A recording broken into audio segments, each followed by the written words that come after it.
Hello and welcome back to JIGHEAD. Today we are talking about shore jigging, one of the methods used in the shore fishing and one of the effective methods, I can say, used with a different kind of metal jigs. The difference between soft baiting and lure baiting, it's a completely different way of playing your lure, and at the same time it is very also useful and effective for a different type of species: snappers, groupers, Spanish mackerels, queenfish, kingfish, barracudas, ribbonfish, anything, you just name it. Basically you can catch on a jig. Of course, depending on the size, depending on the color, depending on the different types of jigs. Me, for myself, what I can suggest to you as a shore jigging. So I use two different types of shore jigging. First one is, of course, I love light and ultralight fishing, so I use my small rod, 5 to 25 grams, with the jigs 8, 7, 15, 10 and 18 grams in this range. And at the same time, for a bigger fish, when I was trying to target bigger fish, I use heavier rod, 10 to 45, 15 to 45, 10 to 50, in this range, and jigs ranging from 18 up to 35 grams. Sometimes it's 40, but it's becoming a bit heavy to use 40-gram jigs from ashore. So I try to maximize it to 35 grams for myself. Of course, it's depending on the person. You know, I know some people using in 60-gram jigs from ashore. I'm talking about small fish, of course. You know, when you're going for a bigger fish and on the bigger drops, like in Mediterranean or some other places, you require jigs up to 100, 150 grams, but when you're not casting them, when you're just dropping them from a drop. And what do we require for that? As usual, the main requirement is your rod, your reel, your line. Very important is the leader line, and your jigs, of course.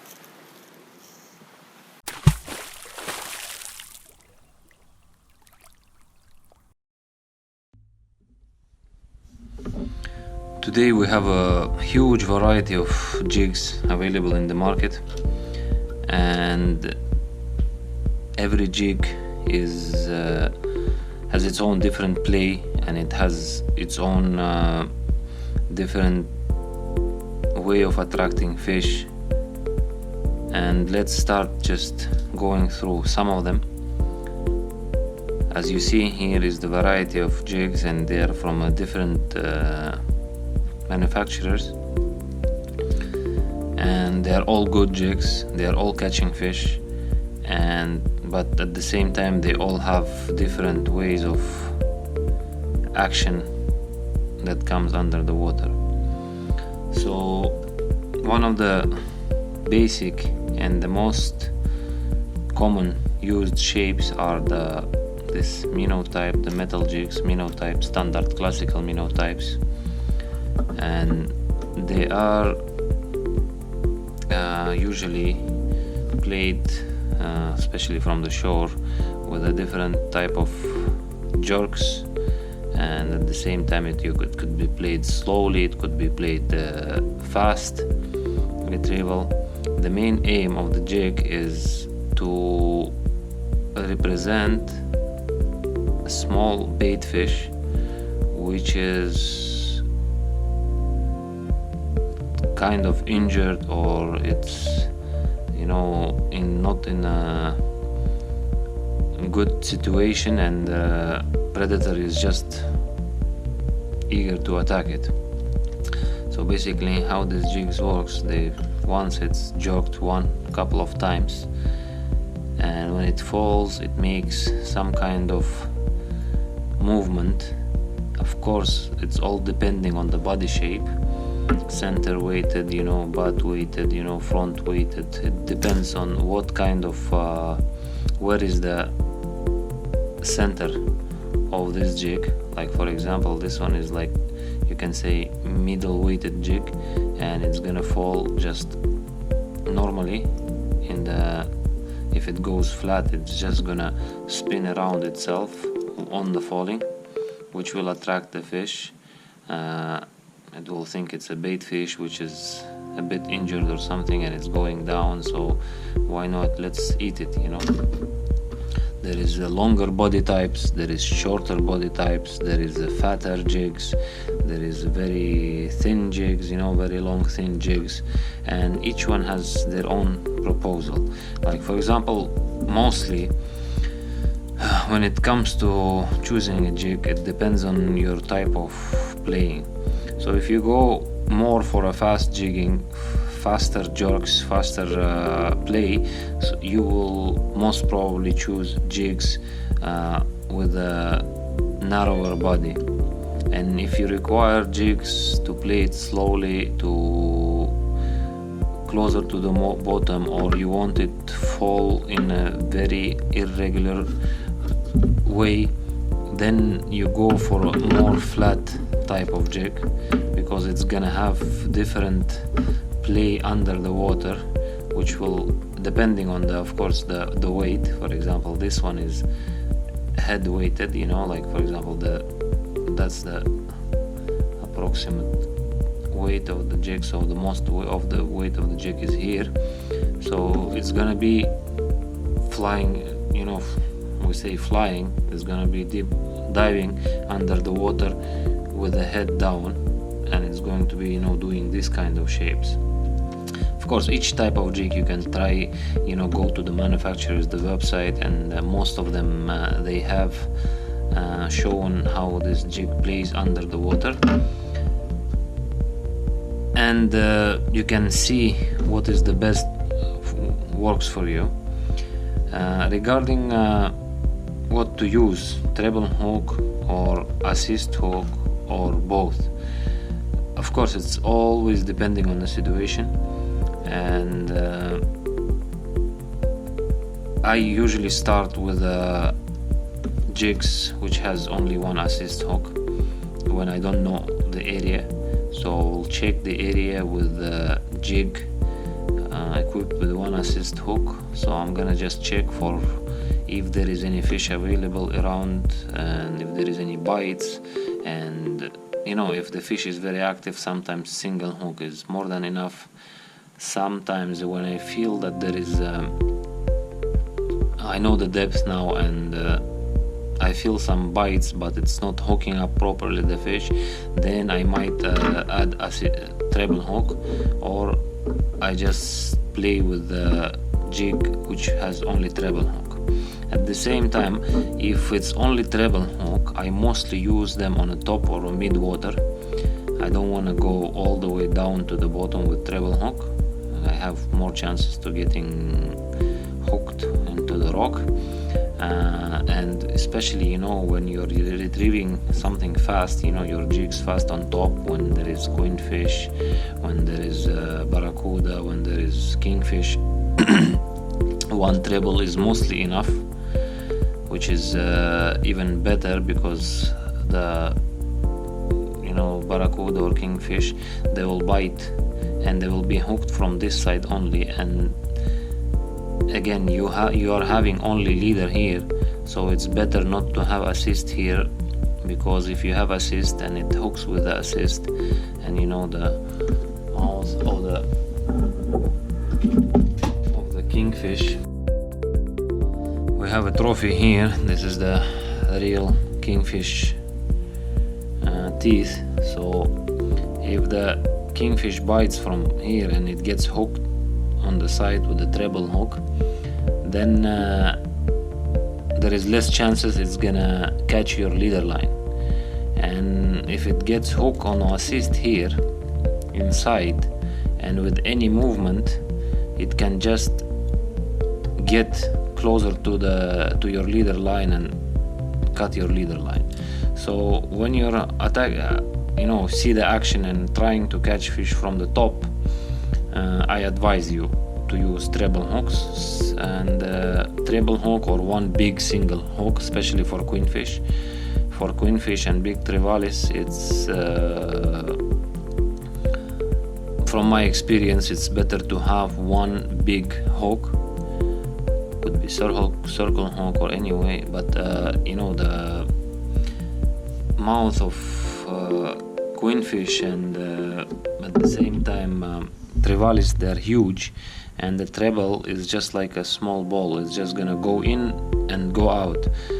Very low possibilities of hooking the queenfish, or it's gonna be hooking not nicely. And single hook in this case works perfectly. So single hook will just get hooked on one side of the fish, one side like that, in one of the places in the lip or somewhere, and it's gonna keep it tightly. And your assist line usually is very heavy, so it's not easy to cut through. Of course, you know, for some type of fish like barracuda, there is nothing can handle it except wires, and I think even some wires cannot handle barracuda teeth. And or you use both treble and assist hook, which are best hooking practice. But at the same time, if you get all the way to the bottom, it's very well known to get hooked properly. And there is one new type of jigs which came out recently, I found in the market. They are like a small fish type. See, like for example, it's very simple, very small. It's around 5 centimeters, but at the same time it's 16 gram. So this one flies like a bullet, and I would use it with assist and treble, or I used, for example, this one to catch a lot of small mackerels, good size mackerels, and I was using only treble hook, and it was working perfectly. This one I didn't try yet, but I want to try, and I think it's going to be a killer for a kingfish soon, because kingfish is now it's a season for kingfish eating very small sardines, very small bait fish. So this represents really nice small bait fish. At the same time, it's like very small, but 30 gram. I might put the big treble hook here, or one big assist hook, which supposedly will catch the kingfish for me. So this is basically about jigs, mostly used in the shore. The weight, as I mentioned before, starting from 5 gram, 3 gram, and goes up to 35-40 gram from the shore. Anything above 40 gram it's heavy. It's heavy, and you know, your angle of play is a bit different, so it's going to be a very complicated to play lures, the jigs, more than 45 gram from shore. It's you know, you're gonna get tired quickly and not enjoy it as, for example, you enjoy casting smaller jigs. Believe me, these kind of jigs, they can catch big fish, even though their sizes are small. Kings, they love small fish. So don't forget also about some of the jigs which are very important in evening fishing, night fishing, or sometimes you go a deeper place, for example it's cloudy, less sunny. These kind of jigs they are glow type jigs, so completely glowing. Like for example, this one is glowing, and I think this is the only right now I have glowing. I have some in the box additionally, but you know, especially at night fishing, if there is no light, there is no bite. So you will require some glow jigs. To recharge these glow jigs, you can use UV torches. They are available in the market. They are charging, you know, in 2 seconds they can charge your jig very nicely, and it's gonna glow on for a long period of time. So I mean, couple of casts and then you will recharge them. But they work perfectly on night fishing for cherries, for groupers, for ribbon fish and others. So this is all about jigs. You start with a simple jig with one assist hook. You check out the area, then you decide what kind of jig you exactly want for that specific area, according to the action in the water and according to the species you want to catch. And then you change jigs accordingly, and at the same time you can add assist hooks additional. You can make it double assist hook like here, for example, for better hookups, or you can make it a single assist hook with a treble hook.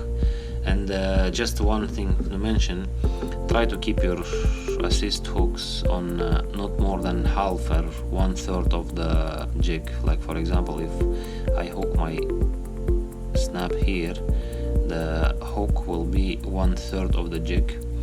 And usually, you know, like assist hooks supposed to be on the same width with the jig itself, so they don't hook, so they don't, you know, come inside the jig properly. Like for example, I cannot use this kind of assist hook for this jig because it's gonna be hooking itself all the time and I'm gonna just miss all the bites.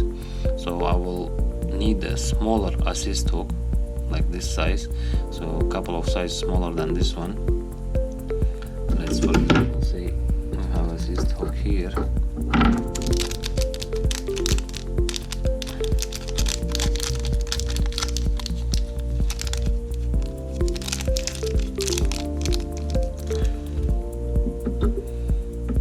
This kind of assist hook will be perfect for this type of jig, and it's not gonna hook inside the jig, so it's not gonna go inside the jig. The hook will be always open and I will have chances to hook a fish. Assist hooks, they could be bought ready-made, and at the same time, if you are, you know, once eventually you start becoming more enthusiastic about fishing, you will start tying your own assist hooks, and they could be in a different shapes. They could be with some kind of additional feathers or octopus or silicone octopus or anything additional to attract fish, or they could be without anything, just a simple assist hooks. And they make difference on some species. For example, it's like emperors and groupers, they love any kind of additional attraction on hooks which will attract them to bite, you know, especially small octopus or feathers here or fish skin. So experiment it, try it, and eventually you will get your best ways, your best assist for your jigging methods. Thank you.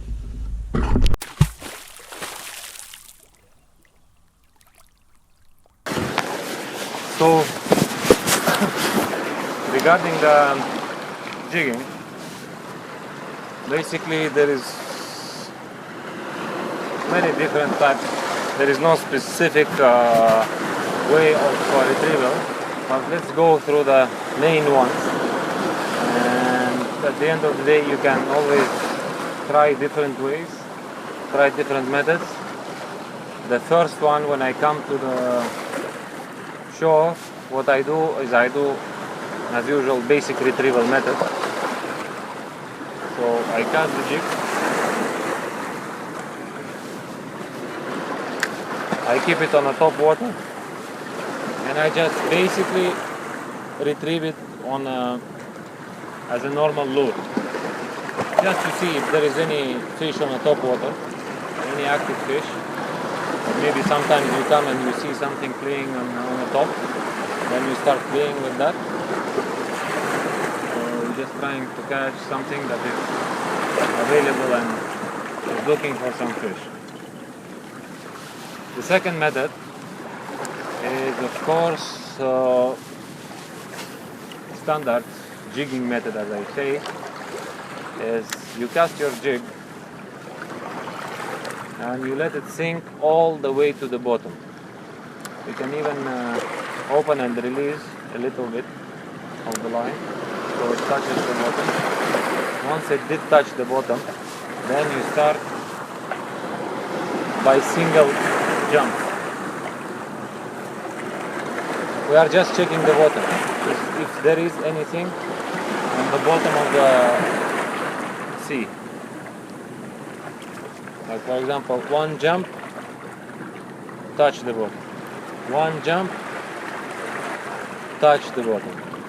One jump, touch the bottom. You just keep touching and checking the bottom for any active fish on the bottom.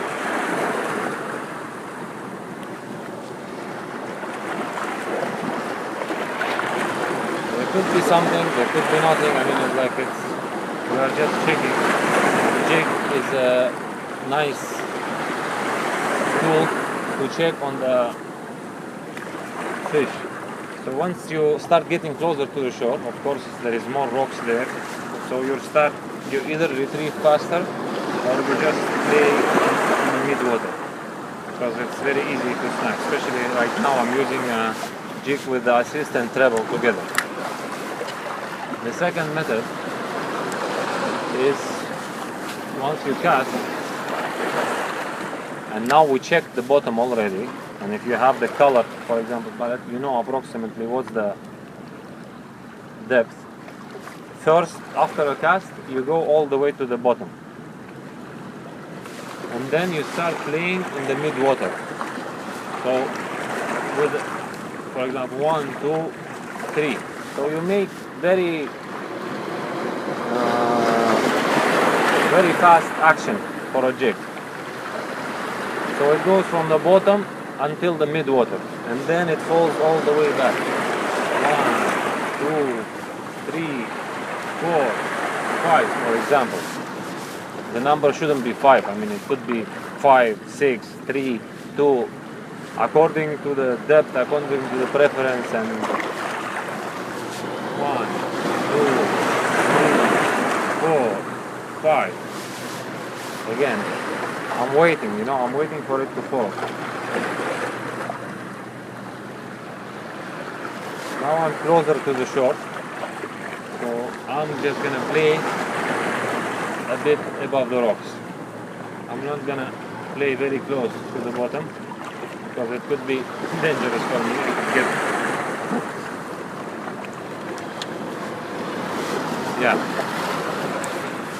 Next method is, as I say, is the little jumps, which plays, which makes an action of a jig as a small minnow that is, injured and it's trying to move, but it cannot move properly. So once it's on the bottom, you start with a 1, 2, 3, 4, 5, 6, 7. With a small. Of course, number could be different. You could do it all the way to the top, or you can do it just a little bit above the bottom, obviously. And just give it small jumps, so your jig keeps jumping, all the way. And then it falls as if it's a injured fish dying, but still trying to survive. Usually fish likes this kind of, like predators. They go directly for this fish, attacking if they are around the fish.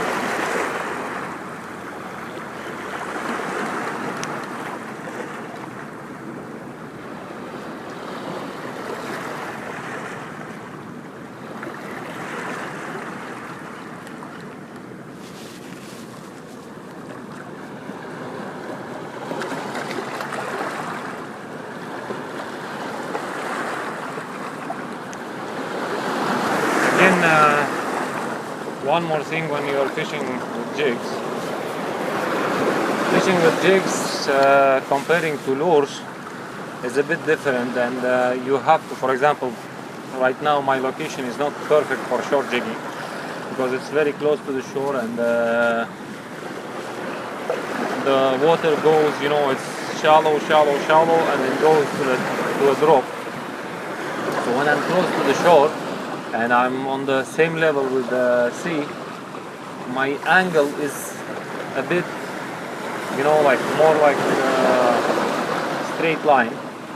And the best, of course, you know, is to make it as 90 degree as possible. So of course you cannot make it complete 90 degree like in boat jigging, but at least you make it something around 75, 70 degree, so you have a higher jumps, higher place.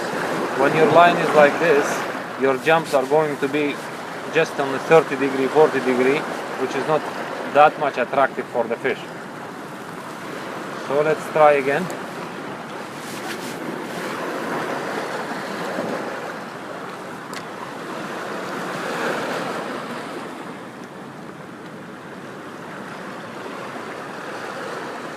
My friend Ruby just caught a fish there, so I'm just saying good.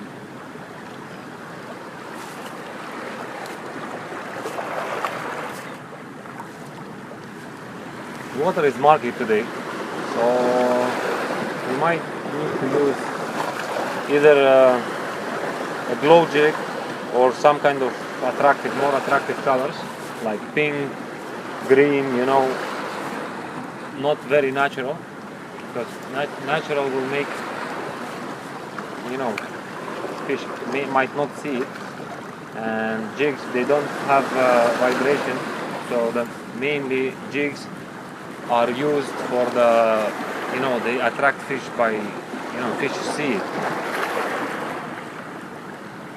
and not the vibration itself. Like comparing, for example, lures which are vibrating, comparing to the some soft baits, vibration soft baits, they are different. I saw that right now some action on the top, so I'm gonna just try to retrieve my jig on the top. Might attract some fish, but you know, it's not showing too much activity. You might need to choose some different type of jig. Let's say, for example, we take some kind of a pink color jig to see if it can make some difference.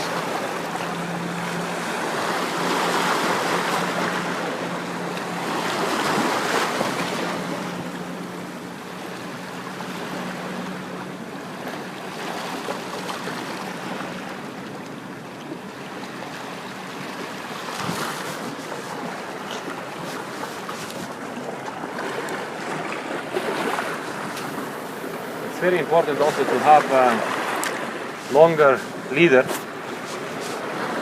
when you are fishing for some fish, you know, for a short jigging, for a bigger fish with the bigger jigs, because bigger fish has a bigger power, and especially in the rocky areas they try to hide a lot, and you might have a chance of getting into the stone, you know, so getting reefed. So the best thing is just to have a longer leader.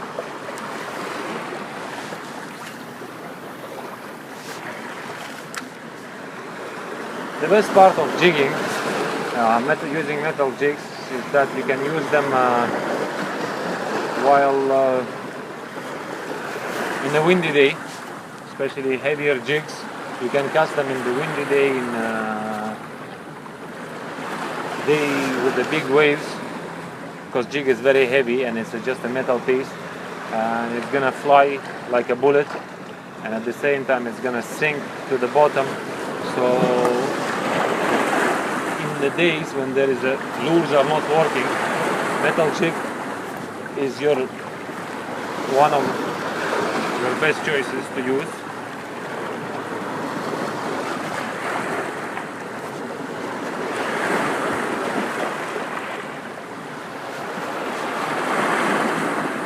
Also, it's very important in shore fishing,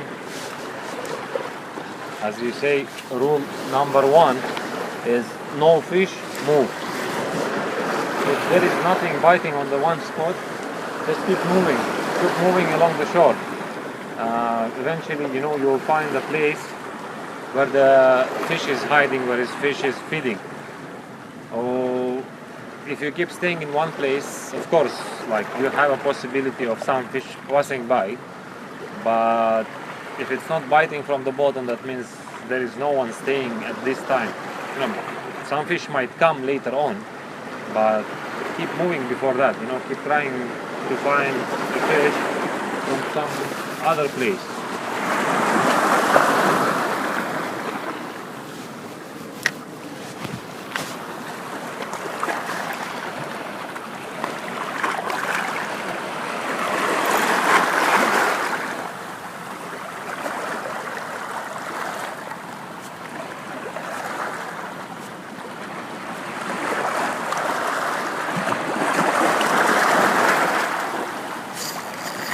Yes, see, there is something here, and we got it. See, we played like 3-4 times, and we had it on the pole. It's stopping, and it's something not small. It's going somewhere. I hope I have enough line. Because it's just trying to go.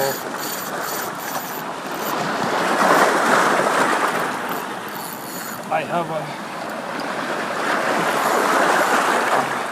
this one is unexpected big fish. I wasn't expecting catching something big today.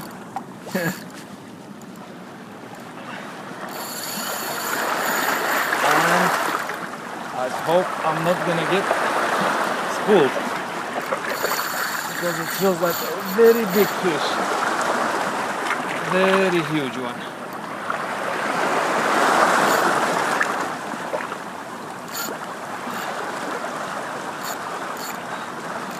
I'm gonna give it some chance. Go. Very nice. That's the hell part. See, changing the color of the lure and changing the direction worked perfectly.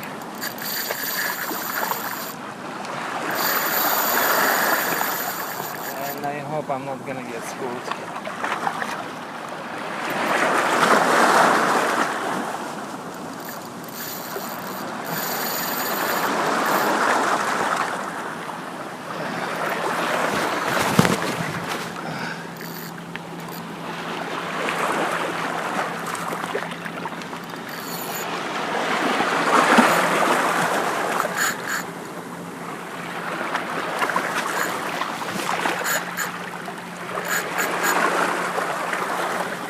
Taken around 150 meters of my line. Oh shit. Oh, it's gone. It's gone. I think my assist failed. That fish was too huge. That fish was too big. Something failed. It's either my assist or I don't know, it got snagged. But that fish was really huge.